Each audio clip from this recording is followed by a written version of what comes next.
Narcissists devalue you to make themselves feel better and protect their fragile egos.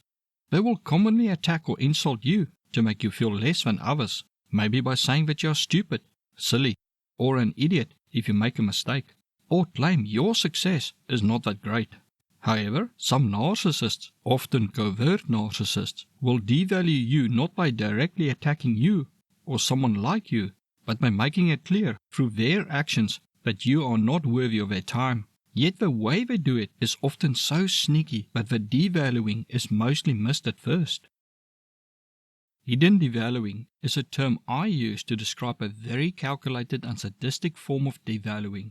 Each moment of the day we make decisions on how to spend our time and who is worth our time. It is natural to give more time to people who we care about and less time to those we don't care about.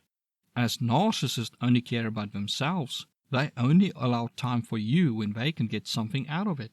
However, instead of ignoring your request or claiming that they have some important thing to do, they deliberately think of some mundane or trivial thing to use as an excuse to push the message home that they would rather look at the dirt under their shoes than devote any time or energy toward you. The devaluing is thus mostly the reason they give for not having time for you. An action or inaction where when you think about it you go, wait, they could not even do that for me? Or they would rather choose to do that instead of helping me? Say you send them a funny meme. Instead of ignoring it or saying it is stupid, they take the time to reply that they don't have the time now to look at the meme and then give some half-ass excuse, such as because they are at an interesting part of a book they are reading. Or they say that they will look at the meme after they've finished this season of some Netflix show that they are busy binge watching. It often takes them longer to respond that they don't have time than to do the action you ask of them. And their reason is so weak, for they can interrupt their book reading or Netflix show to type a reply, but cannot do that to look at the meme. Or maybe you send them a short message asking them something or just telling them about something that happened to you. When they eventually respond, their message has nothing to do with your message. You respond with, "Did you read my previous message?" And instead of them going back and reading it, they respond that they will read it after they finish drinking their coffee. Then hours later you ask again if they read your previous message, and they go off at you that they said they will read it, but that they are now busy watching a movie on Netflix. Yet the time it takes them to rant at you takes more effort and time for them than to just reading your message. Plus, they could not read your message while drinking coffee or pause the movie. Or you need something and ask if you can come by the weekend and pick it up, and they respond with no, they are busy catching up on Netflix shows or they feel like cleaning their car. So you go, wait, what? You cannot spare 5 minutes for me to come pick something up because you want to watch TV or you feel like cleaning your car for the entire weekend? Another example may be, say they are in the kitchen watching YouTube cat videos and your food is starting to burn because you made an error in your timing. They will sit right next to it and do nothing. When you come back and find your food ruined and ask if they could not have at least just shifted the pot off a stove, they instead of deny noticing the food burning or hitting back that it is not their job to look at your food, they respond with, "I was going to move a pot, but this video is so interesting I could not look away or pause it." Or they delay helping you, such as, you ask them to please come and quickly help you with something important, and they respond with, "I will come when I'm done reading this chapter, or as soon as I'm done clipping my toenails." Then they just never come to help. They can also do it through inaction, where a normal person would have taken action or be concerned. Say you text them to call you, or that you need their help, but then your phone dies, or you lose cell signal, or maybe you drop your phone, or for some reason cannot text them anymore.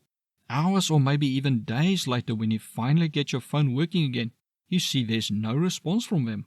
This may shock you, for maybe you were on a very long or dangerous drive at night and they knew it, yet they did not even try to contact you.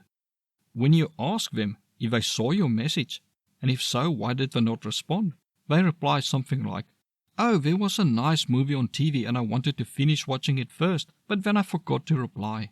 This may hit you hard, as you may then realize They had no idea if you may have been in a car accident or some other emergency, and they did not care enough to even text or call to check if you are okay. For narcissists doing this, you are worth so little to them that they will not interrupt whatever they are doing, even if it's just staring at the ceiling, to give you even a second of their time if it will make you happy or help you in any way. However, they also want the satisfaction of having you know just how little they care about you. They are not just being a jerk. Their internal hatred for you due to their insecurities has reached such heights that they sit and think how they can make you feel like trash. The problem is that often many victims do not realize the devaluing, especially if they grew up in a toxic home or are used to direct insults and put-downs.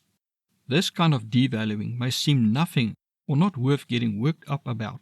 Thus, the narcissist gets away with slowly chipping away at your self-worth and self-image to the point that eventually you feel utterly worthless and as if you have no purpose in the world, yet you don't know why, as a narcissist may never have directly insulted you or called you names or even devalued your success. It makes it harder to leave a toxic person, and you may feel you don't have a reason to leave, or that you are ungrateful or expecting too much from them. It may also be easy for you to fall for the false message from supporters of a narcissist that maybe if you do more for the narcissist, they will make more effort for you. For when asked if you were abused, you may say no, because you may not know that this form of devaluing is abuse in the form of neglect. And if you try to tell people about it, they may respond with that you are being unreasonable or overreacting, for the narcissist had an excuse for why they could not help you. What they don't realize is that the excuse is a tool to break you down. And for people to say that you need to give more or make more of an effort to please the narcissist so that the narcissist will give you attention is saying to you that what you are already doing and giving is not worth anything or not worth enough to warrant the narcissist's time. That is a lie. You are worthy of being loved and should not do things for people to love you, for then they love what you do for them and not who you are. Learn more about narcissism by watching the video suggested to you right now.